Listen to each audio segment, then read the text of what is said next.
Hello ସମସ୍ତଙ୍କୁ। ତେବେ ଆଜି ଆମେ ଦେଖିବା ଯେଉଁ 24 ତାରିଖରେ ଆମର ମିଳିବାକୁ ଯାଉଛି ସୁଭଦ୍ରା ଯୋଜନାର ପ୍ରଥମ କିସ୍ତିର ତୃତୀୟ ପର୍ଯ୍ୟାୟ। କେଉଁମାନଙ୍କୁ ମିଳିବ ବା କିପରି ମିଳିବ ବା କ'ଣ କଲେ ଆମେ କ'ଣ କରିବା ଦ୍ୱାରା ଆମକୁ ମିଳିପାରିବ, କୌଣସି ପ୍ରୋବ୍ଲେମ୍ ହେବନି। ତ ପ୍ରଥମେ ଆପଣ ଦେଖିବାକୁ ପଡ଼ିବ ଯେ ଆପଣଙ୍କର ଯେଉଁ ଲିଷ୍ଟ ବାହାରିଛି ସେ ଲିଷ୍ଟରେ ଆପଣଙ୍କ ନାଁ ଅଛି କି ନାହିଁ। ଯେଉଁ ଆମର NPCI ତରଫରୁ ରିଜେକ୍ଟ ଲିଷ୍ଟ ବାହାରିଛି ସେଥିରେ ଆପଣଙ୍କ ନାଁ ଅଛି ନା ନାହିଁ ପ୍ରଥମେ ଦେଖିଦେବାକୁ ପଡ଼ିବ। ଯଦି ଆପଣଙ୍କ ନାଁ ଥିବ ତାହେଲେ ତୁରନ୍ତ ଯାଇକି ବ୍ୟାଙ୍କରେ ସେଇଟା ଠିକ୍ କରିବାକୁ ପଡ଼ିବ। ଯାହାର ବି ଲିଷ୍ଟରେ ନାଁ ନାହିଁ, ପଇସା ଆସିନାହିଁ, ସେମାନେ ମଧ୍ୟ ଦେଖନ୍ତୁ। ତାଙ୍କୁ ପ୍ରଥମ ଦେଖିବାକୁ ପଡ଼ିବ ଯେ ଆପଣଙ୍କର ବ୍ୟାଙ୍କ ସହ ଆଧାର ଲିଙ୍କ ଅଛି ନା ନାହିଁ, ଆଉ ଆଧାର ସିଡ଼ିଂ ଅଛି ନା ନାହିଁ। ଯଦି ଆପଣଙ୍କର ବ୍ୟାଙ୍କ ସହ ଆଧାର ଲିଙ୍କ ଅଛି ବା ଆଧାର ସିଡ଼ିଂ ଅଛି ତାହେଲେ ଆପଣ ଚିନ୍ତାମୁକ୍ତରେ ବସନ୍ତୁ, ଆପଣଙ୍କୁ ପଇସା ଆସିଯିବ। ଯଦି ନାହିଁ ତାହେଲେ କରେଇ ନିଅନ୍ତୁ। ତାହେଲେ ଦେଖିବା କିପରି ସେ NPCI ଲିଷ୍ଟ। ପ୍ରଥମ NPCI ଲିଷ୍ଟ ଦେଖିବେ, ଯେପରିକି ଆପଣ ସ୍କ୍ରିନ୍ ଆଗେ ଦେଖିପାରୁଥିବେ ସୁଭଦ୍ରା ଯୋଜନା ଫୁଲ୍ ସାଇଡ଼୍ରେ ମୁଁ ଖୋଲି ଅଛି, ଆପଣ ସେହିପରି ଖୋଲିଦେବେ। ତାପରେ ଆପଣ ଦେଖିବେ ଏଠି ପ୍ରଥମ ୱେବସାଇଟ୍ରେ ଲେଖା ହେଇଛି ସୁଭଦ୍ରା ଯୋଜନା, ସେଠିକି ଆପଣ ପଳେଇବେ।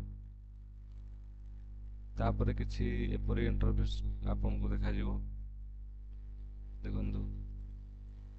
ତାପରେ କରିବେ କ'ଣ ନା, ଇଏ ପୁରା ଲାଷ୍ଟକୁ ପଳେଇ ଆସିବେ। ଏଠି ଦେଖନ୍ତୁ ଲେଖା ହେଇଛି ବ୍ୟାଙ୍କ ଆକାଉଣ୍ଟ ସଚଳ କିମ୍ବା ଆପଡେଟ୍ ଆବଶ୍ୟକ ତାଲିକା। ଏଠାରେ ଆପଣ ଏଇଟା କ୍ଲିକ୍ କରିଦେବେ। ତାପରେ ଆପଣଙ୍କ ନିଜ ନିଜ ଜିଲ୍ଲା ଆପଣ ଚୟନ କରନ୍ତୁ। ଯେପରିକି ମୁଁ ଆମ ନିଜ ଜିଲ୍ଲା ଚୟନ କରୁଛି। ଆପଣ ଆପଣଙ୍କ ଜିଲ୍ଲା ଅନୁସାରେ ଚୟନ କରିବେ। ତାପରେ ଆପଣ ନିଜର ବ୍ଲକ କିମ୍ବା ଆପଣଙ୍କ ଯଦି NSO ହୋଇଥାଏ କୌଣସି ଗୋଟିଏ ଚୁଜ୍ କରନ୍ତୁ। ତାପରେ ଆପଣ କ'ଣ କରିବେ, ଚୁଜ୍ କରିଦେଲେ। ତାପରେ ଆପଣ ଗୋଟେ କାମ କରନ୍ତୁ, ପଞ୍ଚାୟତ ଆପଣଙ୍କ ନିଜ ଅନୁସାରେ ବାଛନ୍ତୁ, ନିଜ ନିଜର ପଞ୍ଚାୟତ। ତାପରେ ଏଠାରେ କ୍ଲିକ୍ କରିଦିଅନ୍ତୁ। ତାପରେ ଦେଖିବେ ଏଠି ଗୋଟେ ଲିଷ୍ଟ ଆସିଯିବ। ଏ ଲିଷ୍ଟ ଅନୁସାରେ ଆପଣ ଦେଖିବେ ଆପଣ କେଉଁମାନଙ୍କର କ'ଣ ପାଇଁ କଟିଛି ବା କେଉଁଥିପାଇଁ କଟିଛି। ତାହେଲେ କ'ଣ କରିବା, ଏବେ ସେ ଲିଷ୍ଟକୁ ଆମେ ଡାଉନଲୋଡ଼ କରିଦେବା। ଲିଷ୍ଟ ଡାଉନଲୋଡ଼ ଏବେ ଆମର ହେଇଯାଇଛି। ତାପରେ ଆମେ ଓପନ୍ କରିଦେବା। ପୁରା ଗାଁର ଏପରି କିଛି ଲିଷ୍ଟ ଆସିଯାଇଛି। ଦେଖନ୍ତୁ ଆପଣଙ୍କର କ'ଣ କ'ଣ ଏଥିରେ ଅସୁବିଧା ଅଛି, ବା ପଞ୍ଚାୟତର ଆପଣଙ୍କ ଯେତେଟା ଗାଁ ଥିବ ବା ୱାର୍ଡ଼ ଥିବ ସେ ସମସ୍ତଙ୍କର ଲିଷ୍ଟ ଏଥିରେ ଆସିଯାଇଥିବ। ପ୍ରଥମ ଜାଣିବାକୁ ଚେଷ୍ଟା କରନ୍ତୁ ଯେ ଆପଣଙ୍କର କ'ଣ କ'ଣ ଅଛି। ଦେଖନ୍ତୁ ପ୍ରାୟ ଏଠି ଆଧାର ନମ୍ବର ନଟ୍ ଆଭେଲେବୁଲ୍।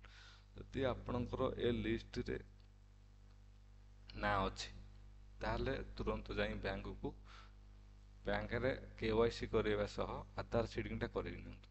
ଆଉ ଯେଉଁଥିରେ ଏଥିରେ ନାଁ ନାହିଁ ତଥାପି ତାଙ୍କର ପଇସା ଆସୁନାହିଁ, ତାହେଲେ ସେମାନଙ୍କୁ ପ୍ରଥମ କଥା ଯେ ଆଧାର ସିଡ଼ିଂ କେଉଁଥିରେ ଅଛି ଚେକ୍ କରିଦିଅନ୍ତୁ। ଆପଣ ଆଧାର ସିଡ଼ିଂ ନିଜ ମୋବାଇଲରେ ମଧ୍ୟ ଚେକ୍ କରିପାରିବେ ଘରେ ବସିକି।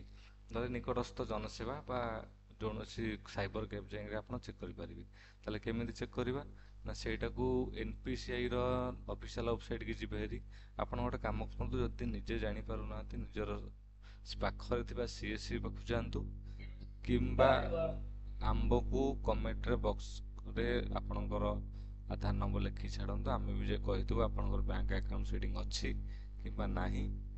ଯଦି ନାହିଁ ତାହେଲେ ଆମକୁ କଣ୍ଟାକ୍ଟ କରନ୍ତୁ, ଆମେ କହିଦେବୁ ଆପଣଙ୍କର ଅଛି ନା ନାହିଁ। ଯଦି ଆଉ କୌଣସି ଇନଫର୍ମେସନ୍ ଚାହିଁବାର ଦରକାର ଅଛି ତାହେଲେ ଆମକୁ ଆମ କମେଣ୍ଟ ବକ୍ସରେ ଲେଖନ୍ତୁ। ଯଦି ଆପଣଙ୍କୁ ଭିଡ଼ିଓଟି ଭଲ ଲାଗିଲା ଲାଇକ୍ କରନ୍ତୁ, ସବସ୍କ୍ରାଇବ୍ କରନ୍ତୁ ଏବଂ ବେଲ୍ ଆଇକନ୍କୁ ଚିପି ରଖନ୍ତୁ।